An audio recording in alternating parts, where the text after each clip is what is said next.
I got to 7% body fat training just 3 days a week, 45 minutes a session with 6 to 8 sets per muscle group. See, most people still follow high volume splits designed for pros who have 90 minutes 5 to 6 days a week, but you don't have that time. Now here's what might surprise you. You'll most likely see better results on 3 days a week. Full body training actually used to be the standard before steroids existed. This is how the pros trained back then, and lately low volume high intensity training has been getting hyped again. Legends like Dorian Yates and Mike Mentzer proved that you could build insane physiques with minimal volume, as long as you trained with extreme intensity. In this program, I've used some of these principles in a slightly different way, and keep watching because I'll share the full program later in this video for free. So this year I turned 30 and bought a house here in beautiful Marbella, Spain. And during this time, I didn't have time to be training 6 days a week with all this responsibility, also just not the headspace. And so I wanted to go all in on efficiency. I'd already been training low volume for years, combining lifting and running. So I was like, let's just give this a shot to be training only 3 days a week. Also for my clients who are busy professionals, I wanted to just give this a try. And I honestly expected to just be maintaining my gains, but instead something interesting happened. I actually made awesome gains. I lost fat. I actually gained a bit of strength during my cut, which is pretty abnormal. And I was having a lot of energy during this time just because of a better recovery while training less. And so I'm super excited about this way of training. I designed this program to achieve maximum muscle growth for people who want to train about 45 to 60 minutes, only 3 times a week. That's simply not enough to do 4 sets of every exercise like you see in traditional programs. Instead, you're just doing 2 hard sets of most exercises and sometimes even 1. And you take those sets close to failure. You're training each muscle group with 6 to 8 sets per week per body part. Now, here's something interesting. There's a reason I never liked most full body programs. They would only focus on big compounds, squat, bench, deadlifts, which makes sense when you're doing 3 to 4 sets per exercise. But I think it gets boring fast. With this approach, these full body workouts are actually fun because you're doing 1 to 2 sets per exercise. That means you have way more exercise variety. For example, in most full body workout plans, you would only do bench press for chest. Now we're also doing flies and machine presses. Personally, that just motivates me a lot more. And I go harder on each set because I know it's only 1 or 2. There's no, I'll save this for the next set mentality. The second principle is reps in reserve, also known as RIR. It's simply the number of reps you could still do before you truly can't do anymore. If you do a set and you stop at 8 reps, while you actually could have done 2 more, you trained with 2 RIR. And here's the thing that most people don't realize. Your set only starts counting when the bar speed slows down. That's when your muscle fibers are actually being pushed close to failure. And Muhammad Ali was right when he said, I don't count my sit-ups, I only start counting when it starts hurting, because they are the only ones that count. Now, I'm pretty sure he wasn't talking about hypertrophy, but it's a cool quote anyways. In this program, we're trained between 1 to 2 reps in reserve. So you're training close to failure, but not all the way. So this is different from what guys like Mike Mentzer preached. He trained to absolute failure and beyond with forced reps and negatives. But here's the thing, he wasn't natural, and he trained each body part only every 4 to 7 days. That's plenty of time to recover. But we're doing something completely different here. We're training full body every other day or 3 times a week. That means we're hitting every muscle group again in 48 to 72 hours. If you destroy yourself training to failure every session, you won't be recovered for the next workout. And remember, frequency is one of our main advantages here. We can't sacrifice that by training so hard that we need a week to recover. Now, I'll be honest, it can take some practice to get good at estimating RIR because in the beginning, you might stop a set early simply because you're used to training that way. Other times, you hit failure when you thought you had a few reps left in the tank. And this is completely normal. If you're new to this, here is my advice. Test it on machines first. Do a leg press or a chest press machine. Anything where you're safe if you misjudge. Practice stopping when you have 2 reps left, then film it, watch it back. Were you right or did you actually have 4 reps left? The way you can visually see this is when the bar speed starts slowing down. Now, over time, you'll develop an internal calibration. You'll know the difference between this burns and I can literally not complete a rep anymore.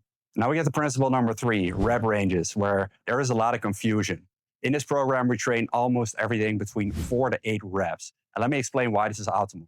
So for years, we were told that 8 to 12 reps is the hypertrophy zone for muscle growth. But by now, studies have shown that it doesn't matter for hypertrophy, whether you train with 5 or with 30 reps, as long as you train close to failure. That's great in theory, but in real life, I have found something different. See, the problem is when you do 30 reps, a few things happen. It burns like hell, metabolic stress. It becomes more cardio than strength training. You often give up before you actually reach failure, and it's mentally exhausting. So with high reps, you often don't stop because your muscles fail, but you stop because the burn forces you to, while technically you could have kept going. Now you might be thinking 4 to 8 reps, what about my joints? But here's an interesting fact. There are actually studies right now that show that heavier weights with lower reps are better for your joints. Now I know studies are not the end all be all, and that's not what I just believe in. So I always think it's important to also think for yourself and look at different kind of like principles and real life application. But when we look at injuries in powerlifting and Olympic weightlifting as well, they are relatively rare with how many injuries they get, an average of 1 to 4.4 injuries per 1,000 hours of training. Now, I'm not saying you should never do higher reps, but for a program like this, where we're training full body 3 times a week with limited volume, we want maximum efficiency. And that means prioritizing mechanical tension through the 4 to 8 rep range. Now, before each workout, we'll do a warm-up. It's going to be very quick, so don't skip it because you want to prevent injuries. Super important. I'm just going to start with 3 to 5 minutes on a bicycle, or it can be walking on a treadmill, just to get the heart rate up, get the blood flow going. We're going to start with this. A couple drills for the lower body and the lower back. 10 reps in total.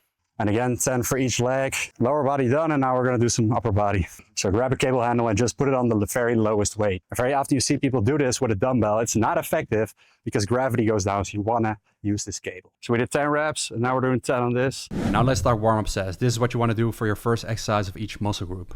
Start with an empty bar or very light weight for 10 reps. Then do 50% of your working weight for 6 reps. Then do 75% of your working weight for 3 reps, and then start your working set. Now, if you're more advanced and lifting above these numbers, do an extra set at 90% for 1 rep. And if you like this outfit I'm wearing today, Alpha League Black Friday is now live with up to 80% off and an extra 10% with code MERANG. And our European store is now live too, so faster shipping and no import tax. First link in the description box. So we're starting with workout A. First exercise, Romanian deadlifts for the glutes, hamstrings, and lower back. I like to do this without shoes on for optimal stability. And I'm also using straps here because you don't want our grip to be the limiting factor. Now here's the key, the bar should literally stay in contact with your legs the entire time. So just imagine you're shaving your legs with the bar as it glides from your upper thighs down to your mid-shin. And don't try to go super deep just because you can, only descend as far as your hamstrings can stretch while maintaining a flat back. We're leaving 2 reps in the tank here, which is what we're doing for the first 2 exercises to make sure we build maximum strength here. Now we're moving on to our main chest exercise, the incline bench press. Here is how I set up my grip. So just put your thumbs at the beginning of the textured grip area on the bar, then move your palms out to the sides, and from there that's your grip width, just outside shoulder width. Pull your shoulder blades back and down, locking them into the bench. This stabilizes your torso and puts you in a perfect position. Lower the bar slowly to just above your upper chest. Keep your elbows slightly tucked, about 45 degrees from your sides. As you go down, briefly pause on the chest and then explode back up. It doesn't have to be a long pause, just enough to make sure you press from the pecs. Next up, we have chest supported rows. This is the T-bar row machine, which is my favorite, but if your gym doesn't have it, just grab an incline bench and do it with dumbbells. The whole point here is eliminating your lower back and not being able to use any momentum. Drive your elbows back. They don't have to be super tucked into your sides because we're not trying to work our lats primarily here, but we're focusing on the mid back and traps. Because after this, we're doing 1 quality set here of lat pull downs for our lats. So our hands are just outside shoulder width, overhand grip, and when you're at the bottom of the pull, your wrists should be directly over your elbows. Here's how I think about it. Just lead with your elbows and not with your hands. Just drive the elbows down and toward your front pocket. Not tucked way behind you, which shifts tension to the upper back. Sit upright with a slight lean back, chest puffed out, and your shoulder blades retracted. We're only doing 1 set here, so make it count and go hard. Next up is leg extension. So we've already done the back of our legs, now it's time for the front, and these deserve way more credit than they get. And this is what's called the quad sweep, and this muscle crosses both the hip and the knee, and that's why squats don't hit them effectively. So I genuinely give these a lot of credit for my quad development and the lines you see. Next up, lateral raises with dumbbells. Grab a bench and put it on the slightest incline. Perform it with your knees on the bench. It removes any ability to cheat. And then lead with your elbows and not your hands. And then raise the dumbbells slightly forward instead of perfectly to the sides. And this keeps all the tension on the side delts instead of letting your traps or front delts take over. We focus on this instead of shoulder pressing because we're already hitting front delts indirectly with the presses we're doing. And wide shoulders are the most aesthetic feature of all. And we're staying on the same bench for incline skull crushers. We're using dumbbells here too, so we don't waste any time switching equipment. And as I'm going down, I'm keeping my elbows slightly behind my head and not directly above my face, because this puts the long head of the triceps on a full stretch, which maximizes growth by increasing tension throughout this entire rep. In order to do this, you want to make sure you shift your body up on the bench a little bit so you can get this full range of motion. Next up is biceps, dumbbell preacher curls. These eliminate cheating completely because your arms are locked in position. Most important thing here is to focus on the full range. So lower the weight all the way down until you feel this full stretch in your biceps at the bottom. Many people focus on the upper part of this movement, but the lower part is actually the most important because this is the length and range, and this is where your muscle works hardest and gets the best growth signal. We're doing this unilateral, so one arm at a time to make sure we don't get any muscle imbalances and to have our maximum strength at the end of this workout. And now finishing off with standing calf raises on a machine, and these are better than the seated calf raise for overall development. So make sure to keep your legs straight, get a full stretch at the bottom. I like to pause there for a second and then explode up and hold the contraction. Here we can go to complete failure because the calves will recover from it, and it also matches the status of my calves. A complete failure. And then we get to workout B. We're starting with hack squats here. And the reason we're doing this instead of regular squats is because this machine locks your movement in a fixed path, which means you can push harder and closer to failure without worrying about balance or spinal loading. And therefore you recover faster and can accumulate more training volume without that systemic fatigue. And this is crucial since we're only training 3 days a week. Next, we have weighted pull-ups. This is my favorite exercise for lats. In the fitness community, there's always a lot of talk about choosing perfectly stable exercises, but it's important to do both types. Weighted pull-ups uniquely combine maximum overload, range of motion, and functional strength in one movement. And honestly, this exercise just makes you feel like an absolute monster, which I think matters for enjoyment and progress. It's just the most satisfying to load more weight on here. So just to make sure to keep your form tight, big mistake people make is going too wide. You simply want to go slightly wider than shoulder width and think about pulling your chest up toward the bar rather than craning your chin. Drive your elbows down and in towards your sides, keeping your scapula engaged. This maximizes lat activation and minimizes strain on your shoulders. And here, just like the hack squat, we're staying 2 reps away from failure for maximum strength. Then we're moving on to the machine chest press. Now, ideally, you want to use a converging chest press. So you'll see that my arms come closer as I push up. I'm keeping the elbows about 45 degrees from my sides, not fully flared out. And as you can see from the side, the line from my elbows to my wrists are completely straight to the torso. And then the handle moves up in a slightly arcing path. Pausing at the bottom for 1 second before exploding back up. Then we're doing 1 set of low to high cable flies to emphasize on those upper chest fibers through adduction, which is hard to accomplish the same way with only pressing. So we're doing both in this program. I'm doing these standing, but honestly seated is even better for stabilization, but it just depends if your gym is too crowded. And I love doing these with these wrist cuffs as well, just so you can really focus again on getting those biceps close together and fully squeezing at the top without having to stabilize much and truly taking your forearms out of it. Next, we have hyperextensions for your glutes, lower back, and hamstrings. And make sure to lower with control and squeeze your glutes hard at the top. Remember, it's a hip extension, not a back extension we're doing here. And this is followed with 1 set of leg curls here to isolate the hamstrings, specifically their function in knee flexion, which isn't fully trained by hip extension alone. So we're doing both to make sure we're training the hamstrings in both their major roles, bending the knee and extending the hip. Now, I prefer seated leg curls because studies confirm they're superior for complete hamstring growth compared to lying leg curls. And that's because you get the extra stimulus in the lengthened position. Then we're moving on to the 1-arm cable rear delt fly. This is simply one of the best ways to really target the back of your shoulders. Now, we don't need a lot of isolation for the rear delts because we're also hitting them with rows, so we're just doing 1 set here. I'm using wrist cuffs here, but you can do this with a normal cable handle too.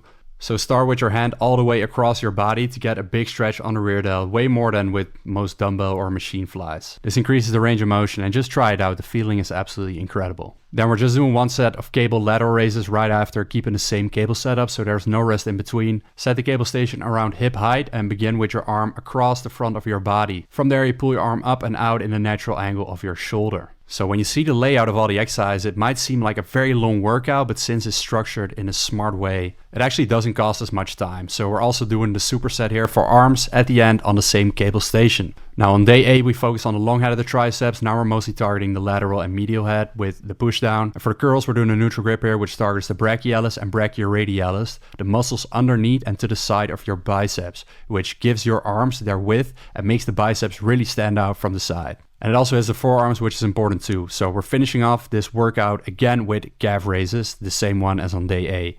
And as I said, you can download the full workout program, including substitute exercises and more, in the description box of this video. Now, if you're Dutch, I will also have a special offer for my coaching program. Not only includes a workout plan, but also a diet plan and support. So that will be the second link in the description box. Thanks for watching, and I'll catch you in the next video. Go check out this video next. You're gonna enjoy it.